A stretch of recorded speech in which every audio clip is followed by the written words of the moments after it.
Actually going to talk to you about the United Nations. This was something I went to a couple of weeks back, and pretty fast. So the first thing we have to do before we go into the United Nations is we have to be prepared. We have to understand the context that we're going into. So we have this wonderful organization with wonderful teaching, but we weren't really sure exactly what we were jumping into because the United Nations is pretty big. And so, 有人听不懂英文吗？我不会说中文，所以没有困难。This organization is really wonderful, and Tzu means a lot to each and every one of us, but we weren't exactly sure how we should introduce Tzu to these young delegates that were going to be gathering at the United Nations from all these different organizations. So we had to prepare. The first thing we did was we set out on this really cool adventure journey across a bunch of subways, and we headed into the heart of New York. It was one subway, but it was multiple stops. So we went to the Taipei Economic and Cultural Office, short as TECO, and it was here that they introduced to us the concept of being a compassionate person, being humble within our presentations, and really presenting Tzu at an international setting. How you should greet other people, how you should present yourself to be properly respected by professionals. Then there was another side of the United Nations that we talked about. The UN has set out 8 Millennium Development Goals, and these 8 goals are said to improve human lifestyle, and they wanted to accomplish these at the latest by 2015. And so there's 8 of these wonderful goals, and this is what all the youth delegates are coming to the United Nations to talk about. So we assigned every Tzu that came to this camp with a little bit of homework. They had to go back in their own homes before they came here and research about one specific goal and what Tzu was doing to help this goal progress. So once we gathered at New Jersey, or New York, once we gathered there, we presented each one's findings to the other delegates so that we could all learn from each other. And then we also had some very interested students, and it was a very interesting time because you weren't really learning from a professional, you were learning from other students. So it was definitely a good experience to have because you not only taught, but you also received. Another thing we had to do at the United Nations was interview people because we were interested in what professional representatives from these delegates had to say about our current world, our situation, what they were doing, and we wanted to see how Tzu related to that. And so we had to utilize all this fancy equipment that we didn't know how to use. So the 3-in-1 team from New York came in and taught us how to professionally interview people, how to hold the mic, how it should be displayed, so that every single piece of footage that we captured at the United Nations could be used on Dai TV. Throughout the 2 days of pre-camp that we had before we went to the United Nations, we held multiple meetings just to make sure that everyone was on the same track and that everyone knew their specific goals. This was the alternative program. They were not selected to go into the actual United Nations, but they still came here representing Tzu to go out to the streets of New York and introduce Tzu to the New Yorkers that were just milling around New York. Of course, if we did all studying, it would be very boring. So our wise leaders over here came up with a lot of fun group bonding experiences that they had designed for us that really energized us while still keeping us very close together in group bonding. One thing that we didn't really understand before we came here was Tzu is very uniform. When you go out as an organization, there's a very big emphasis on you have to present yourself in the proper way. But we weren't really sure why until I got there. At least for me, I know it was a very good experience to have. When we went out to the streets of New York, we were very lined up. It was very professional. The way we ate, we always paid respects to our food beforehand. And that was just sort of a neat thing to experience. But as we went on throughout the United Nations, it was very orderly, and the way we walked was very well presented. And so when we walked on the streets and when we entered buildings at the United Nations, people would be curious, like, why do you guys dress like this? Why are these uniforms that you're wearing? Like, this looks so out of place, but it looks so nice at the same time. Like, you guys walk in step. What is this? And so we took this as an opportunity to introduce Tzu to them. We'd be like, you know, we're Tzu Foundation, and we're going to the United Nations. Here's what we do, and here's Power 5. And then we talk about Power 5, we push these different ideas on them. But it's because of our uniformity that we were able to reach out to different audiences that were really interested in what we are. So at the United Nations, Tzu Chi has a couple of goals that they wanted to accomplish with Tzu Chi. So as Tzu Chi delegates, we wanted to connect with young students and have them become more interested in what Tzu Chi is. Let them know that Tzu Chi is a wonderful service organization that they can be a part of. We wanted to connect with other organizations, tell them what Tzu Chi does, what we do related to Millennium Development Goals, and how they can work together with us and seek out collaborations so we can expand the Tzu Chi work. We wanted to talk to these professionals to see really what was going on in different parts of the country. What could Tzu Chi do to help? And so these were all different ideas that we wanted to bring to our Tzu Chi so that they could present to these different people. One other thing we really did was we interviewed people. Whenever we saw someone that had a great idea, when they came up to the stage, the podium, to give a speech, they said something really inspiring. We went up to them afterwards, flooded them with a bunch of blue uniforms, and we talked to them, and we're like, we're really interested in this one quote, could you elaborate?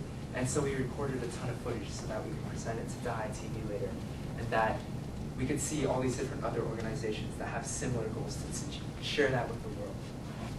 Finally, we had a seminar. This year was the first year that Tzu Chi was allowed to present at the United Nations, and we hosted a seminar. And so 2 of our young Tzu Chi were given the chance to create the seminar for a brief 40-minute presentation. And so the concept was global change through grassroots efforts.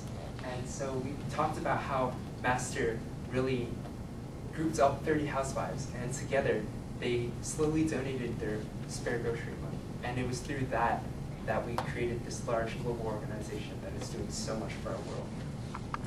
And finally, one thing that we had was a networking event at the end of the United Nations. And through here, we actually got to meet a bunch of young delegates from different organizations that were interested in Tzu Chi. They're like, what is Tzu Chi? So we talked to them. They're like, we're even more interested than we want a pamphlet. We want to see what Tzu Chi is in person.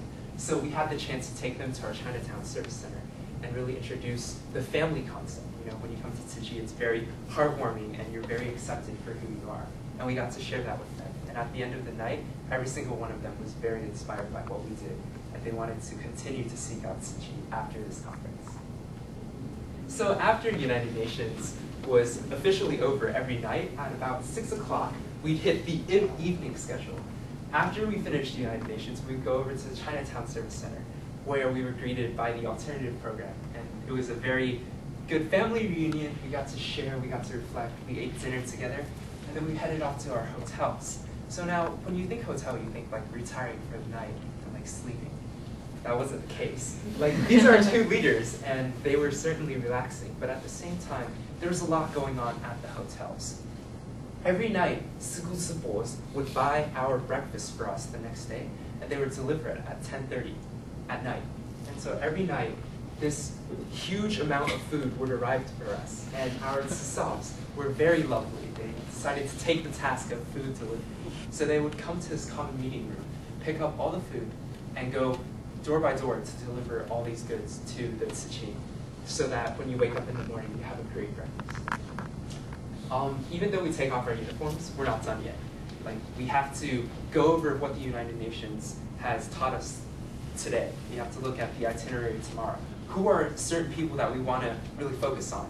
Do we have one person at least in each conference room that we can make sure that we learn as much as we can? Like, this was all things that we wanted to emphasize. And so Irene Siku was our United Nations sort of like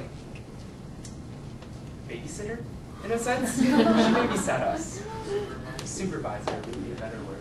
But she really looked over us and taught us a bunch of things. She pointed out, like, if your posture isn't straight, she would be like, Steve, you know, you were slouching a good portion of the time. You should stand up straighter. And so we slowly learned from her, and she taught us a lot.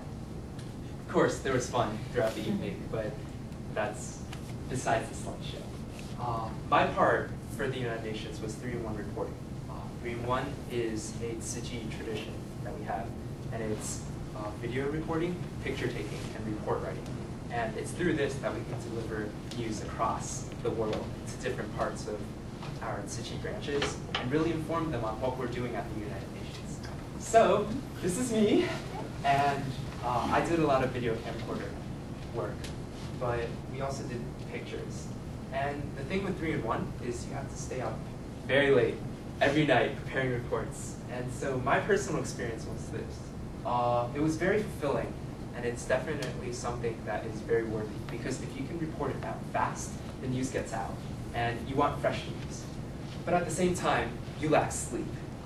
Typically, we would go to sleep around 2, 3, and on the last night, we would sleep at around 5. So it was hard work, but it was definitely worth it, because when we got the news back, it was very rewarding.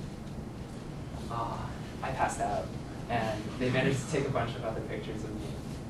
But it does take its toll on you, and as a result, you may not be able to pay attention to other things. But I think 3-in-1 is a really good sacrifice, because it's not just for yourself, it's for the whole organization. So a little bit about what I gained from the United Nations. From the United Nations, I really got an understanding of how blessed I am. I'm in this position that I can help other people. I'm not in a state of poverty where I have to spend every moment looking for food, looking for my next area of survival. I actually have hands and feet that can really go about helping others. So while I do Tzu Chi, I admit I do not do enough. And I definitely only incorporate Tzu Chi sometimes in my life. And there's always more chances for me to be a better person. And so it's definitely a good thought to have as I continue on my college life, to keep on thinking, like, I can always do more, so why am I not doing more? I have this chance to do more. Also, I have this chance to meet everyone here. This is Yuan Fen, right? To be able to meet every single one of you is a blessing within itself. And that we're safe enough to have a decent conversation is really something that I need to cherish more myself. Sometimes I feel like I play around too much, and I don't necessarily take the chance to absorb all the wisdom that everyone has, because we can really learn from each other. It's just, sometimes I'm blinded by the fact that I'm having so much fun that I actually don't open my ears and use my brain. So that is definitely something I want to do more. But it's also a very humbling experience. At the United Nations, you meet so many different people. These are very famous people that are doing great things for their countries.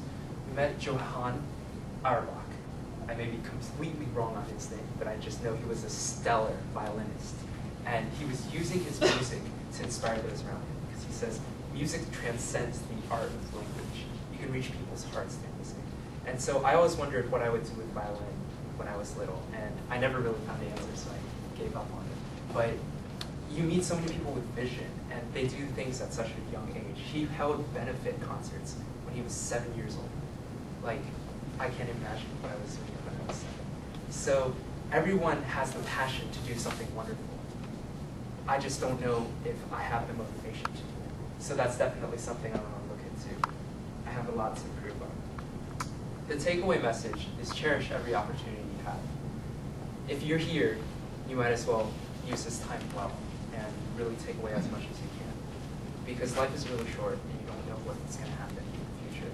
So really utilize every blessing you've been given and use it to the fullest extent. Thank you.